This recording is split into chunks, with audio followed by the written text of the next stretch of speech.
नमस्कार मित्रांनो, तुम्हा सर्वांचं तुमच्याच YouTube चॅनलवरती पुन्हा एकदा सहर्ष स्वागत। मित्रांनो, तुम्ही जर चॅनलवरती नवीन असाल तर चॅनलला सबस्क्राइब करा।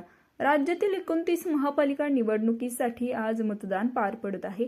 या महापालिका निवडणुकीसाठी आज मतदान पार पडत असताना विविध जिल्ह्यातून गोंधळ झाल्याचे चित्र पाहायला मिळते। यामुळे विविध ठिकाणी आरोप प्रत्यारोप आणि कारवाईच्या बातम्या समोर येत आहे। पुण्यात ईव्हीएम मधील तांत्रिक त्रुटी आणि पक्षांतर्गत बंडखोरीने नाट्यमय वळण घेतलं आहे, तर मुंबई आणि नालासोपाऱ्यात कायदा सुव्यवस्थेचा प्रश्न निर्माण झाला। पुण्यातील प्रभाग क्रमांक 27 मध्ये राष्ट्रवादी काँग्रेस शरद पवार गटासमोर विचित्र पेच निर्माण झाला। या प्रभागात घड्याळ चिन्हाचे 4 उमेदवार असताना तुतारी चिन्हावर 2 बंडखोर उमेदवार निवडणुकीच्या रिंगणात आहे। दिलीप शंकर अरुंदेकर आणि अक्षदा प्रेमराज गदादे या 2 उमेदवारांना शरद पवार गटाने अर्ज मागे घेण्याच्या सूचना दिल्या होत्या, मात्र त्यांनी उमेदवारी कायम ठेवली। धक्कादायक बाब म्हणजे पक्षाची अधिकृत उमेदवार नसतानाही या उमेदवारांनी आपल्या प्रचारात ज्येष्ठ नेत्यांच्या फोटोचा वापर केल्याचा दावा ज्येष्ठ नेते अंकुश काकडे यांनी केला। या अनधिकृत वापर विरोधात अंकुश काकडे यांनी न्यायालयात दाद मागणार असल्याचं स्पष्ट केलंय, तर दुसरीकडे शरद पवार गटाचे नेते अंकुश काकडे यांनी ईव्हीएम विरोधात आक्षेप नोंदवला आहे।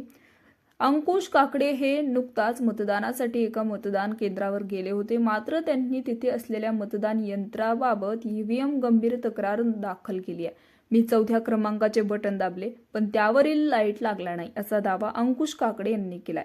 मी बटन दाबल्यानंतर त्यावरील लाईट लागला नाही, तुम्ही तिथे बसलेला आहात, मी तिथे आहे, मी 4था बटन दाबल्यानंतर लाईट लागलेला नाही, माझी तक्रार नोंदवून द्या, असं अंकुश काकडे यांनी म्हटलं होतं। याबद्दल त्यांनी तेथील निवडणूक अधिकाऱ्यांना धारेवर धरलं। जोपर्यंत तक्रार नोंदली जात नाही तोपर्यंत हलणार नाही, असा आक्रमक पवित्रा अंकुश काकडे यांनी घेतला।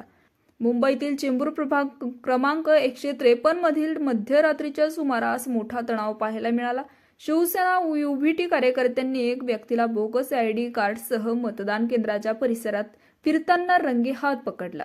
या प्रकरणामुळे स्थानिक आमदार तुकाराम काते आणि ठाकरे गटाचे माजी नगरसेवक अनिल पाटकर यांच्या कार्यकर्त्यांमध्ये जोरदार राडा झाला।